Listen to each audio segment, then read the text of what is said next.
Nós estamos com decisões e argumentos tratando de segurança alimentar, um tema tão importante num país onde 116 milhões de pessoas não se alimentam adequadamente. Muitos desses passam fome.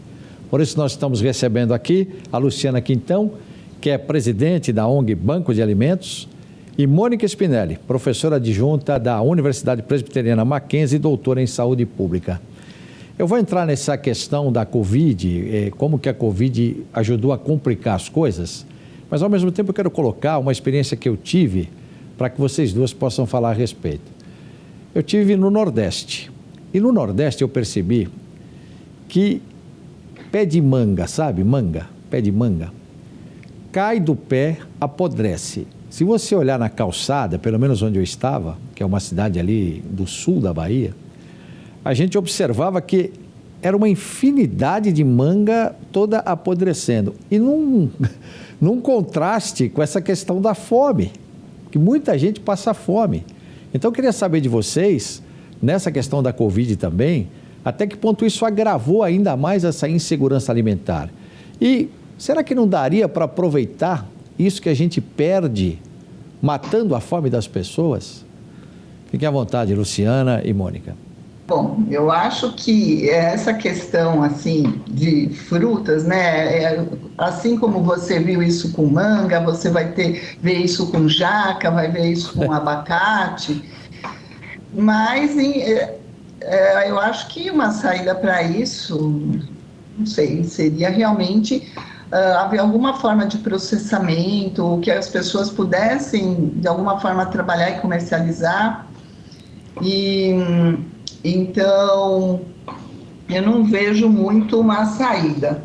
Eu acho que essa questão, em primeiro lugar, eu gostaria de dizer que a insegurança alimentar ela é maior ainda no Norte e Nordeste do que na região Sudeste.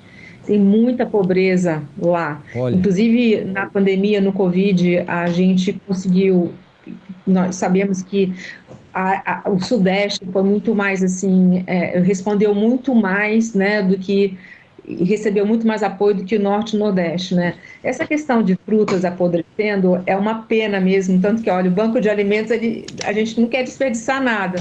Pois é. Mas eu acho que é uma questão, talvez, de educação, né? De educação, de proatividade social também. Alguém poderia, fazer um banco de alimentos nessa cidade que tem essas mangas todas caindo no chão, ou o abacate, ou a jaca, como a Mônica muito bem comentou, né?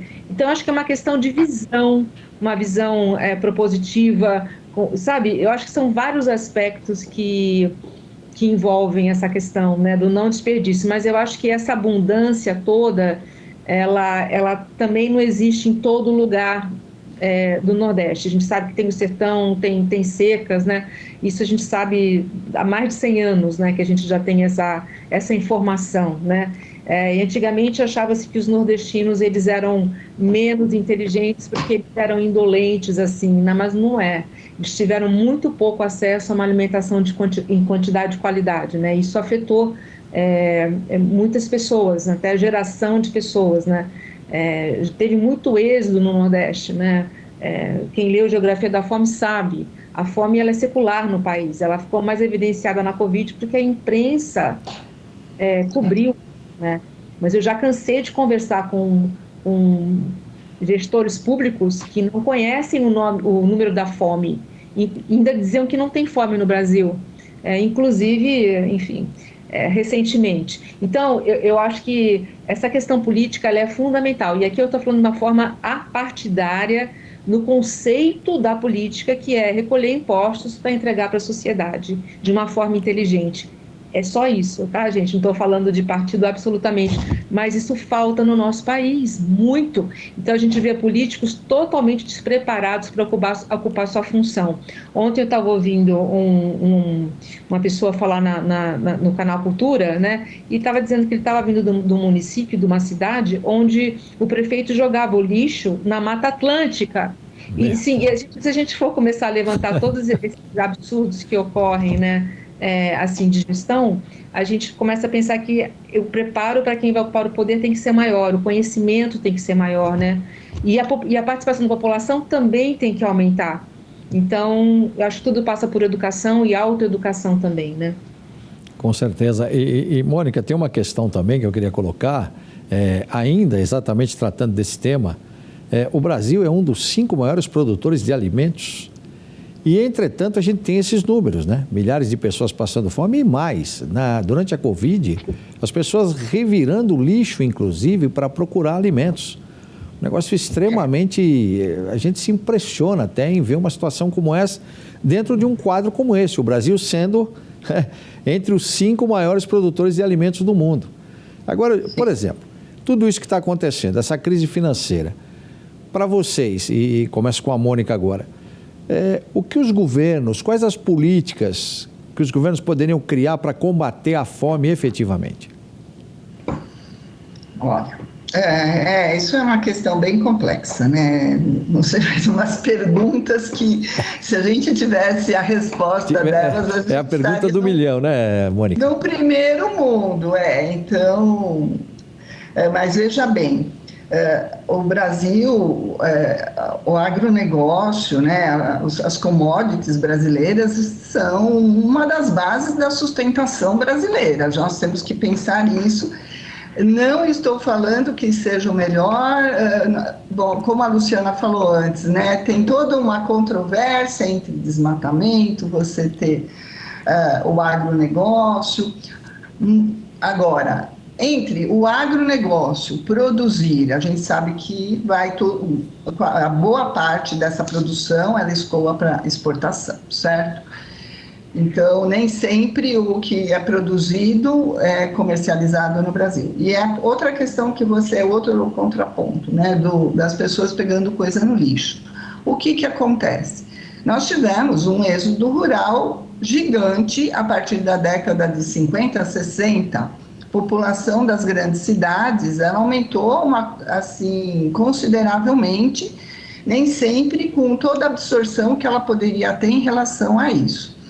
Então, outra vez eu bato na tecla da educação. Nós temos um problema de educação que é básico, se discute todos os anos, não se melhora nada. Cada vez que você abre um jornal, você vê o desempenho dos alunos, que está cada vez pior, né? Então, a criança passa o ensino fundamental inteiro, ela não sabe ler. Então, é uma pessoa que ela não vai arrumar um emprego, se ela arrumar, vai ser um subemprego.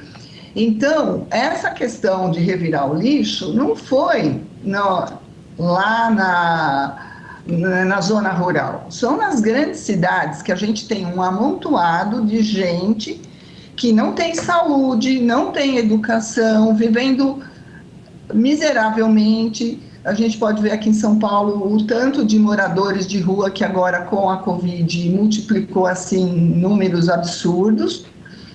Então, não temos muita saída para isso, né? Nós temos que começar a pensar em políticas integradas, tem que começar pela escola, e não tem jeito. Eu acho assim que, eu não sei, eu não vejo assim uma solução a curto prazo e nem muita vontade política de nenhum governo. Como disse a Luciana, eu também sou apolítica, estou falando de uma forma técnica, né? Porque eu acho que a gente tem que se distanciar um pouco dessa política partidária e pensar numa política realmente de bem-estar da sociedade. E não vejo muito como, né? Melhorar das condições do pequeno agricultor, da agricultura familiar, ok. Nós temos alguns lugares aqui no Brasil que permitem isso, você melhorar a condição da agricultura familiar, né? Eu dava aula de pós no Paraná e, por exemplo, a merenda escolar lá no Paraná, elas faziam a compra diretamente do pequeno produtor. Isso não é uma solução se você pensar em São Paulo, capital. né? Primeiro que eu não tenho nenhum agricultor aqui, eu moro na zona central aqui de São Paulo, eu não tenho nenhum pequeno agricultor morando aqui perto, certo? Então, não tem, toda a produção ela é escoada para o CEAGESP, do CEAGESP ela é distribuída, cada movimento desses você tem inúmeras perdas, que a gente sabe, né, do que sai do campo até a comercialização do CEAGESP. Quem já foi fazer uma visita ao CEAGESP vê toneladas de lixo. Então, nós temos uma questão grave de sustentabilidade, a gente tem trabalhado bastante com isso lá no Mackenzie, da sustentabilidade, principalmente do ponto de vista alimentar, né, do não desperdício.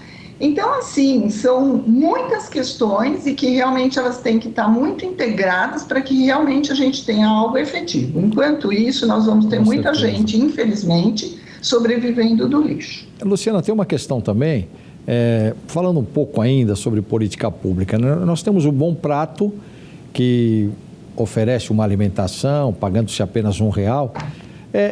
Pode ser um começo isso, de tentar levar o alimento, né, para a população com qualidade, não é? Porque existem nutricionistas que trabalham nisso e tudo mais, e por um valor pequeno. Isso pode ser uma saída para a Luciana e também para a Mônica. Lembrar que eu quero que vocês puderem, bem resumidamente, que nós estamos no finalzinho do programa. Eu vou ser muito sincera, como sempre, né? Quando saiu o Bolsa Família, me perguntaram o que eu achava a respeito. Eu falei, eu acho excelente transferência de renda, porque eu sei que no Brasil tem milhões de pessoas muito pobres, como eu citei aqui, né, algumas estatísticas, tem várias outras estatísticas também, mas a grande maioria da população brasileira é muito pobre, né? Enfim, a desigualdade social do Brasil é gigante. E eu disse à época, é muito bom, quem tem fome não pode esperar, mas se a gente não fizer as mudanças estruturais que esse país precisa, a fome vai continuar, e é isso que aconteceu. Exatamente como agora, né? Assim, o que um país pode fazer na crise para diminuir a fome? Dá dinheiro? Resolve? Não. O Bom Prato é importante? Como eu poderia dizer que não? Vai amenizar. A gente só vai resolver com uma boa política. E a educação também depende da política, tá? Inclusive, quando uma criança vai para a escola, demora 22 anos para ter uma formação, ou 20 anos, né? Demora para... Então, a gente tem que ter uma política de melhor qualidade, políticos que pensem na sociedade como um todo, que conheçam o seu trabalho, né, que devolvam para a sociedade o que ela merece. Esse é o pulo do gato. Esse é o pulo do gato. Então, esse é o pulo do gato. Perfeito, perfeito. Muito obrigado, Luciana. Mônica, quer acrescentar alguma coisa em relação a isso? Nós já estávamos discutindo isso antes, né, de começar aqui a apresentação, mas realmente projetos paliativos são fundamentais, mas tem que se pensar num projeto macro, não que seja daquele minuto, daquele momento. Bom Prato é ótimo, ele dá alimento de qualidade, em relação à quantidade, microbiologicamente seguro. Eu acho ele um programa muito bom, né? Transferência de renda é também necessária, mas são projetos que deveriam ser transitórios e não permanentes, e ninguém pensa no permanente, infelizmente. Perfeito. Então, acho que nós pensamos igual. Igual, nós pensamos muito igual. Perfeito. Olha, quero agradecer demais a Luciana Quintão, presidente da ONG Banco de Alimentos, e também a Mônica Spinelli, professora adjunta da Universidade Presbiteriana Mackenzie e doutora em Saúde Pública, que participaram com a gente. Muito obrigado. Ficaríamos aqui por muito mais tempo discutindo esse tema. Fica até a dica, né, para uma próxima, e que essas políticas cheguem efetivamente para nos ajudar nessa questão. Muito obrigado, Luciana. Muito obrigado também, Mônica. Eu que agradeço a oportunidade. Obrigada. Até a próxima. Até a próxima. Tchau. É um assunto, evidentemente, que a gente ficaria aqui falando muito a respeito, mas é aquela história. A verdade está nos números. 116 milhões de brasileiros não se alimentam adequadamente e muitos deles passam fome no Brasil. Muito obrigado pela sua audiência. Até o próximo Decisões e Argumentos.